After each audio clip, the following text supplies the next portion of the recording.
Hello guys, WhatsApp कैसे हैं? अच्छे हैं तो हमारे चैनल द एग्ज़ाम बीटर्स पे आपका स्वागत है and we are to help you. तो चलते हैं फिर हम अपना डाइजेशन एंड एब्जॉर्प्शन का सेकंड पार्ट पे, जो कि पहला पार्ट बन चुका है और उसका लिंक आप लोग को डिस्क्रिप्शन में मिल जाएगा। तो चलते हैं फिर चैप्टर्स की तरफ बिना टाइम वेस्ट किए। तो हम लोग the ducts and duct system तक पढ़ चुके थे। तो अब हमारा जो नेक्स्ट टॉपिक था डाइजेशन ऑफ फूड। तो डाइजेशन ऑफ फूड शुरू करना था, तो हमें शुरू करते हैं फिर। The process of digestion is accomplished by mechanical and chemical process. तो दो चीज़ बताया था मैंने, mechanical and second is chemical. तो मैकेनिकल क्या होता है कि जब एक प्लेस से दूसरी प्लेस पे गया और दूसरी प्लेस से तीसरी प्लेस पे, मतलब step by step, mouth oesophagus, उसके बाद स्टोमक, इंटेस्टाइन, एनस। तो ये मैकेनिकल प्रोसेस हो गया। जब एक जगह से ट्रांसफ़र करने को मैकेनिकल प्रोसेस बोल दिया। उसके बाद जब हम लोग उसमें बीच बीच में कुछ केमिकल्स आ जाएं जो एक चीज़ को ब्रेक डाउन करके सिंपलेस्ट में कर दें, तो वहाँ केमिकल प्रोसेस आ जाता है। ठीक, तो ये चीज़ें समझ में आएंगी। तो फिर the buccal cavity performs two major functions. तो बक्कल कैविटी, बक्कल बक्कल जो माउथ के अंदर एक तो तीर और एक जीभ होता है।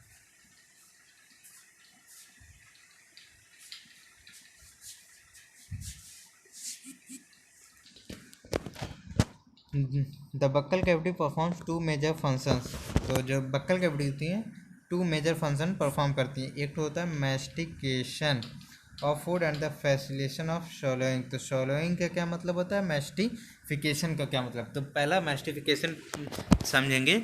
मैस्टिफिकेशन वो प्रोसेस होता है जब कुछ पार्ट्स में टूट जाए और कुछ स्लाइवा के मिक्स होने के बाद ग्लूटेन फॉर्म में इसे गीला गीला टाइप में सेमी लिक्विड में हो जाए, तो उसको मैस्टिफिकेशन बोलते हैं। और सोलोइंग मतलब निकल जाना, एक बकल माउथ से अंदर चले जाना, तो उसको हम बोलते हैं सोलोइंग। तो उसके बाद फिर the teeth and the tongue with the help of saliva masticate and mix up. तो teeth and tongue helps to saliva masticate and mix up with the food thoroughly. तो जो दांत होते हैं ये हमारे काटते हैं, और जो टंग होती है with the help of saliva ये मैस्टिकेट करते हैं खाना को अच्छी तरीके से। और फिर mucus in saliva helps in lubricating. और फिर जो म्यूकस होता है सलाइवा में वो लुब्रिकेट करते थे। And adhering the masticate, adhering मतलब जुड़ना, adhering the mastication food particles into a bolus. तो जो फाइनल चीज़ बनती है मैस्टिकेशन का, जो एंड प्रोडक्ट होता है बोलस। तो मतलब फाइनल प्रोडक्ट जो मैस्टिफिकेशन से बनता है वो होता है बोलस। तो bolus is then conveyed into the pharynx. Pharynx यही बोलस डायरेक्ट, ये एपिग्लॉटिस है, तो जब यहाँ से आया उसके बाद ये फेरिंग्स है, तो यहाँ डायरेक्ट गिरा, तो यहाँ एपिग्लॉटिस है, तो इसी वजह से the pharynx and then into the oesophagus and by swallowing deglutition. और ये ओसोफेगस है, तो यहाँ सॉलो हुआ, यहाँ से पहले सॉलो हुआ, फिर एक बार यहाँ सॉलो हुआ, उसके बाद इसको सॉलोइंग को डाइगुलेशन भी बोलते हैं हम। उसके बाद the bolus further process down through the oesophagus by successive waves of muscular contraction called peristalsis movement. Peristalsis movement क्या होता है, हम लोग बताए थे, जो कि जब फूड ओसोफेगस में एक जगह से दूसरी जगह ट्रांसफ़र होता है तब वो ग्रेविटी की वजह से नहीं होता है, वहाँ एक मोमेंट होता है पेरिस्टाल्सिस मोमेंट। जैसे ये क्या कहते हैं, ओसोफेगस है, तो अभी जैसे यहाँ इधर मोटा है इधर पतला है ऐसे, तो नेक्स्ट स्टेप में ये मोटा हो जाएगा और ये पतला, ये मोटा ये पतला, अनलाइक डिफरेंट हो जाता है। तो इस तरह फूड आगे बढ़ जाता है। उसके बाद the gastro oesophageal sphincter control the passage of food into the stomach. और इसी पैसेज से ये स्टमक तक पहुंच जाता है। The saliva secrete into the oral cavity contains electrolytes. और जो सलाइवा सिक्रीट होते हैं उनमें कुछ इलेक्ट्रोलाइट्स भी होते हैं, जैसे sodium, potassium, calcium, HCO2 and enzyme salivary amylase. तो और कुछ इंजाइम्स जो होते हैं वो होते हैं salivary amylase and lysozyme The chemical process of digestion is initiated in the oral cavity by the hydrolytic action of the carbohydrate splitting enzyme. The salivary. The salivary amazes about 30% of the 30% of starch is hydrolyzed here by the enzyme. और जो starch होता है जब maltose में change होता है salivary अमेलिस के presence में चेंज होता है जब फेवरेबल पीएच जो इनको चाहिए था 6.8 में अच्छी तरीके से ये चेंज होता है।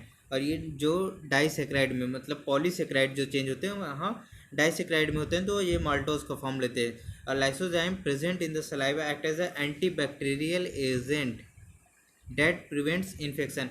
और जैसे कि फूड के साथ बहुत सारे इन्फेक्टेड कीटाणु भी जा सकते हैं लेकिन जो लाइसोजाइम होते हैं प्रेजेंट इन द सलाइवा ये एंटीबैक्टीरियल एजेंट की तरह यूज़ होते हैं जो इन्फेक्शन से हमें बचाते हैं।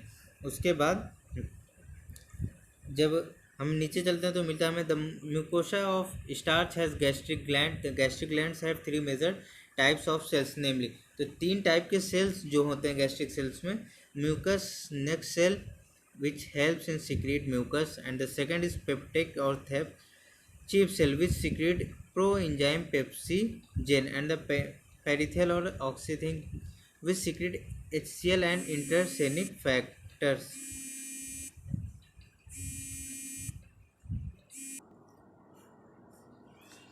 The stomach store the food for 4 to 5 hours और स्टमक में जब फूड होते हैं वो 4 से 5 घंटे तक स्टोर रहते हैं। The food mix thoroughly with the acidic gastric juice end of the stomach by the churning movements होता है जिसकी वजह से एसिडिक गैस्ट्रिक जूस प्रेजेंट होता है स्टमक में of its muscular wall and it is called chyme जिसको हम लोग चाइम बोलते हैं। The proenzyme pepsinogen on exposure to hydrochloric acid gets converted into the active enzyme. और जो हाइड्रोक्लोरिक एसिड होता है ये कन्वर्ट हो जाता है into active enzyme pepsin. The proteolytic enzyme of the stomach pepsin converts protein into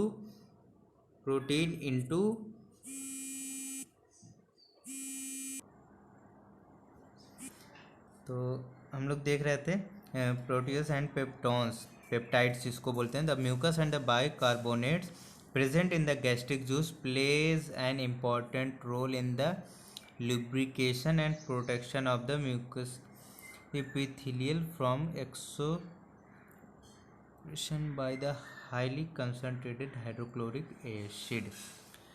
समझे?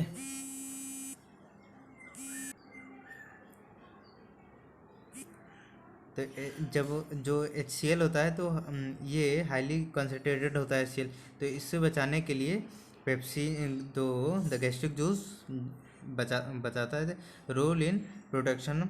और ये लुब्रिकेशन के भी काम देता है और प्रोटेक्शन के भी काम देता है। HCl provides the acidic pH 1.8 optimal for pepsin. और यही HCl ऑप्टिमल pH भी प्रोवाइड करता है for the pepsin to act. And the rennin is the proteolytic enzyme found in the gastric juice of infants which helps in the diagnosis of milk protection। And the renin is a proteolytic enzyme found in gastric juice of infant which helps in the digestion of milk proteins। तो जो rennin होता है is a proteolytic enzyme found in gastric juice of infant मतलब जो छोटे बच्चे होते हैं उनमें एक रेनिन टाइप का प्रोटियोलिटिक एंजाइम होता है जो डाइजेशन ऑफ मिल्क का ऑफ प्रोटीन्स में काम आता है। तो जो छोटे बच्चे होते हैं वो बेसिकली दूध ही पीते हैं तो उनमें जो उसका जो ब्रेक डाउन होना रहता है तो वो रेनिन। तो ये चीज़ आपको याद करके भी रखना है कि रेनिन क्या होता है। The small amount of lipase are also secreted by gastric gland. और गैस्ट्रिक ग्लैंड से हल्का सा लाइपेज भी सिक्रेट होता है। तो उसके बाद जब various types of movements are generated by the muscularis layers of the small intestine फिर हम बात करते हैं यहाँ से स्मॉल इंटेस्टाइन की शुरू हो जाती है। ऊपर था अब स्मॉल इंटेस्टाइन। तो यहाँ जो है various types of movements are generated by muscular layer of small intestine. These movements help in thorough mixing up of the food with the various secretion in the intestine and thereby facilitate। तो मतलब बहुत से चीज़ों यहाँ पे secret होती हैं जो जैसे जबकि these movements help in the through mixing up of the food with very secretion. तो बहुत सारे सिक्रेशन होते हैं, उसमें जो मिक्सअप होता है वो स्मॉल इंटेस्टाइन में अच्छी तरीके से होता है। उसके बाद एक आगे देखते हैं तो मिलता है हमें the bile, the pancreatic juice and the intestinal juice are the secretion release into the small intestine. Pancreatic juice and the bile are release through the hepatopancreatic duct. ये चीज़ बताया था जहाँ से हेपेटो मतलब लीवर, जहाँ और पैनक्रियाटिक जूस दोनों एक साथ सीक्रेट होते हैं। The pancreatic juice contains inactive enzyme. तो जो पैनक्रियाटिक जूस होता है इनएक्टिव एंजाइम्स तो होते हैं trypsinogen and chymotrypsinogen, procarboxypeptidases and amylases and lipases and nucleases. तो ये एक चीज़ और याद रखना, जब किसी भी चीज़ को ब्रेक डाउन करने के लिए जो एंजाइम यूज है वहाँ एजेस लग जाता है, ASES एजेस, तो वहाँ समझ जाए उस चीज़ के लिए। एमाइलेस के लिए एमाइलेसेस, लाइपेस के लिए लाइपेस, न्यूक्लियस के लिए न्यूक्लियसेस। तो इस तरह trypsinogen is activated by an enzyme. और जब ये सब जो ये सब ऊपर एंजाइम दिए इसको सीक्रेट कर जो एक्टिव करते हैं वो इंटरकाइनेज secreted by the intestinal mucosa into active trypsin। और ये एक्टिव ट्रिप्सिन में फिर काम करने लगते हैं। उसके बाद which in turn activate the other enzyme in the pancreatic. और फिर जब सारे पैनक्रियाटिक जितने एंजाइम हैं सब एक्टिव हो जाते हैं तो फिर जब काम करते हैं तो the bile release into the duodenum contain bile pigments. तो जो बाइल पिगमेंट होता है दो तरीके का होता है, bilirubin and biliverdin. Bile salt, cholesterol and phospholipid but no enzyme. और यहाँ कोई एंजाइम नहीं होता है। Bile helps in the emulsification of fat. Fat का इमल्सिफिकेशन जो होता है वो बाइल के थ्रू होता है, that is breaking down of fats into very small missiles.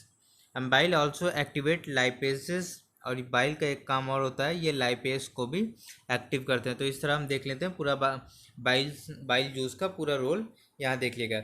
उसके बाद the intestinal mucosal epithelium has goblet cells. और ये गोबलेट सेल्स क्या होते हैं ये देखना है। तो विच सिक्रीट्स म्यूकेसा, ये म्यूकेसा को सिक्रीट करते हैं। The secretion of the brush border cell of the mucosa along with the secretion of the goblet cell which constitute the intestinal juice or the succus intersuccus. This juice contain a variety of enzymes like disaccharides, ये disaccharides होते हैं जो maltase होते हैं, and dipeptides, lipases, nucleosidases, etc. तो the mucus along with the bicarbonate form the pancreas product the intestinal mucosa from acid as well as provide an alkaline medium. पहले तो ये प्रोटेक्ट करते हैं और एल्कलाइन मीडिया भी ये प्रोवाइड करते हैं। उसके बाद एल्कलाइन मीडियम pH 7.8 इनको एल्कलाइन मीडियम जो होता है वो 7.8 इनको प्रोवाइड करते हैं फॉर द एंजाइम एक्टिविटी। और किस लिए करते हैं, एंजाइम एक्टिविटी के लिए। ये pH जो मिलता है उनको enzyme activity.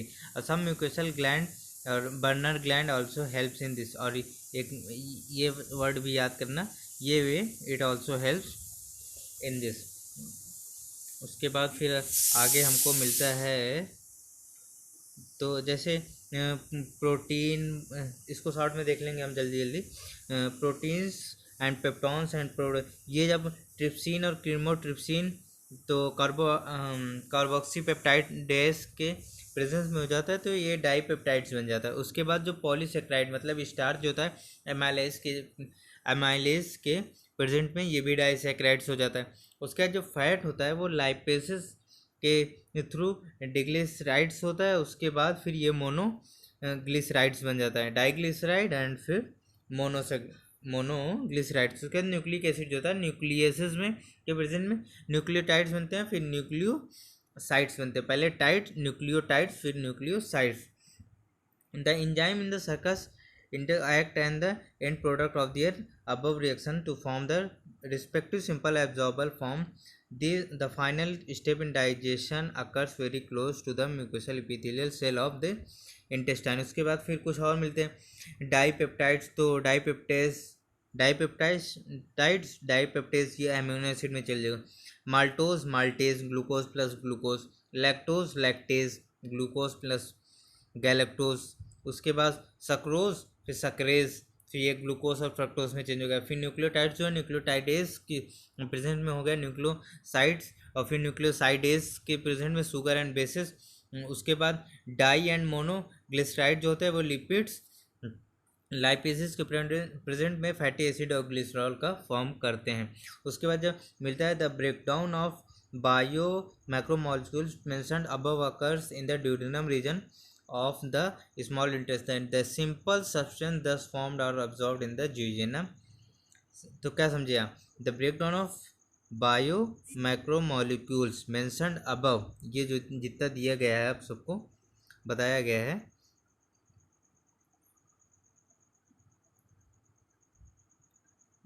mentioned above occurs in the duodenum region of the small intestine. The simple substance thus formed are absorbed in jejunum, और जेजेनम में जाके सब एब्जॉर्ब होते हैं। And ileum region of the small intestine the undigested and the unabsorbable substance are passed on to large intestine. उसके बाद जो undigested part जो बचता है उसके बाद ये लार्ज इंटेस्टाइन में ट्रांसफ़र हो जाता है। उसके बाद हमें कुछ चीज़ें और मिलती हैं जो पढ़ना है हमें। तो no significant digestive activity occurs in the large intestine, मतलब लार्ज इंटेस्टाइन में कोई सिग्निफिकेंट डाइजेस्टिव एक्टिविटी अकर नहीं होती, सिर्फ वही जो अनडाइजेस्टेड फूड रहता है वही ट्रांसफ़र होता है।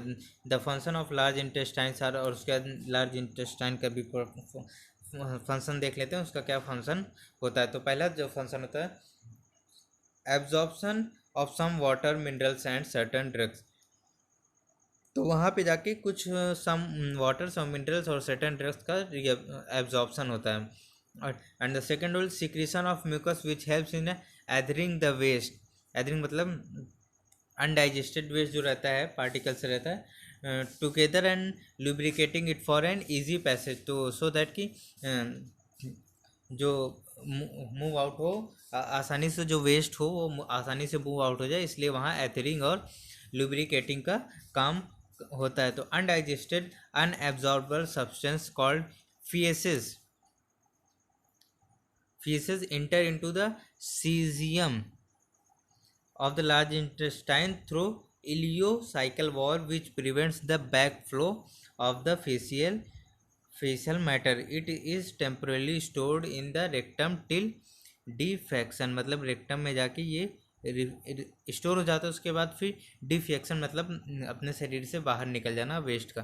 तो जब रेक्टम फुल हो जाता है तो दिमाग में मैसेज आता है, माइंड में, ब्रेन में कि रेक्टम फुल हो चुका है। अब तो फिर हमें एहसास होता है कि now we have to go for that. तो उसके बाद फिर the activity of gastrointestinal tract are under neural and hormonal control for proper coordination of different part, और ये डिफरेंट पार्ट के लिए नॉर्मल फंक्शन करे, इसलिए न्यूरल एंड हार्मोनल कंट्रोल के साथ प्रॉपर बाइंड अप रहता है, मतलब कोऑर्डिनेशन इनका बना रहता है। उसके बाद द साइट स्मेल एंड और the presence of food in the oral cavity can stimulate the secretion of saliva. तो कुछ चीज़ें यहाँ बताया गया कि मतलब कैसे जो हमारे मतलब मुंह में जब कोई खाना है तो सिक्रीशन, द साइट स्मेल, और भूख जब खाना देखे तो हमारे मुंह में राल आ जाती है। तो किस वजह से? इसी वजह से जब देखते हैं तो हम वो ब्रेन मैसेज देता है कि कुछ अच्छा है या बुरा है, जैसा भी है। उसके बाद एंड और presence of food in the oral cavity can stimulate the secretion of saliva. और उस तरह फिर जब फूड जब माउथ में जो आया तो उसी हिसाब से ब्रेन ने मैसेज दिया कि सलाइवा सिक्रीट होना चाहिए, सो दैट कि उसकी ग्लूटेन फॉर्मेशन हो सके। फिर gastric and intestinal secretion are also similarly stimulated by neural signal. उसके बाद जो गैस्ट्रिक और इंटेस्टाइनल सिक्रेशन है वो भी ultimately stimulated by neural signal से ही वो भी काम करते हैं। The muscular activities of different part of alimentary canal are also भी मॉडरेटेड बाय न्यूरल मैकेनिज्म। और जो muscular activities of different parts of alimentary canal can also भी मॉडरेटेड बाय न्यूरल मैकेनिज्म। मतलब एक तरीके से टोटल चीज़ें न्यूरल मैकेनिज्म से ही मैनेज होती हैं और इसी में कोऑर्डिनेशन भी होता है। तो उसके बाद जहाँ जहाँ से पेरिस्टालसिस मूवमेंट हुआ या गट से जहाँ जहाँ से ट्रांसफ़र हुआ सब जगह न्यूरल मैकेनिज्म होता है। उसके बाद बहुत लोकल एंड थ्रू सीएनएस, मतलब central nervous system hormonal control of the secretion of digestive juices is carried out by local hormone produce by the gastric and the intestinal mucosa. ठीक, यहाँ एक छोटी सी ब्रीफ स्टोरी दी गई, आप लोग देख लेंगे। ये box question not for relation रहता है तो इसलिए हम कवर नहीं कर रहे हैं। उसके बाद फिर लास्ट में देखता है एब्जॉर्प्शन ऑफ डाइजेस्टेड प्रोडक्ट। तो अब सारा प्रोडक्ट डाइजेस्ट हो गया, अच्छी चीज़ें फार्म हो गई, बुरी चीज़ें निकल गई, तो अब उसका एब्जॉर्प्शन भी होना तो ज़रूरी है। तो absorption is the process by which the end product of digestion pass through the intestinal mucosa into blood और लिम्फ। तो ये ब्लड और लिम्फ में फाइनली जाके एब्जॉर्ब होते हैं। It is carried out by passive, active और फैसिलिटेटेड ट्रांसपोर्ट। हम तीन तरीके से ये फैसिलिटेट होते हैं, active, passive and facilitate transport mechanism. Small amount of monosaccharides like glucose, amino acid and some electrolytes like chloride are generally absorb by simple diffusion. कुछ तो सिंपल डिफ्यूजन से हो जाते हैं, जैसे दिया गया है glucose, amino acids, some electrolytes, chloride ions are generally absorb by. और कुछ जो होते हैं the passage of this substance into blood depends upon the concentration gradient. और ये थोड़ा सा कंसंट्रेशन ग्रेडियंट पे डिपेंड होते हैं, इसलिए सिंपल डिफ्यूजन से हो जाते हैं। उसके however some substance like glucose, amino acids are absorb with the help of carrier proteins. ये कुछ कैरियर प्रोटीन्स के थ्रू एब्जॉर्ब होते हैं। The mechanism is called facilitated transport, और इस मैकेनिज्म को हम बोलते हैं फैसिलिटेटेड ट्रांसपोर्ट। तो transport of water depend upon the osmotic gradient, और ऑस्मोटिक ग्रेडियंट के ऊपर वाटर का मैकेनिज्म जो होता है, वाटर का ट्रांसपोर्ट ये डिपेंड करता है ऑस्मोटिक ग्रेडियंट पे। Active transport occurs against the concentration gradient and hence requires energy. Various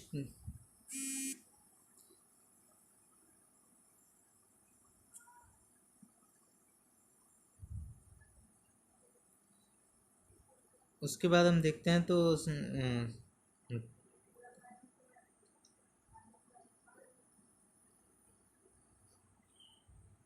various nutrients like amino acid monosaccharides like glucose, electrolytes, Na plus are absorbed into the blood by this mechanism. Fatty acid and cholesterol being insoluble cannot be absorbed into the blood. They are first incorporated into small droplets called micelles, which move into the intestinal mucosa. They are formed from very small protein coated fat globules called the chylomicrons, which are transported into the lymph vessels like tails in the villi, and these lymph vessels ultimately release the absorbed substance into the blood stream. Absorption of substance takes place in the different parts of the alimentary canal. तो जो चीज़ें जहाँ absorb होती हैं, ये एक chart दिया गया, तो उसको डायरेक्ट हम वहाँ देखते हैं, वहाँ पैराग्राफ नहीं पढ़ते हैं। तो जो माउथ में जो जो चीज़ें एब्जॉर्ब होती हैं वो देखते हैं। Certain drugs coming in contact with the mucosa of mouth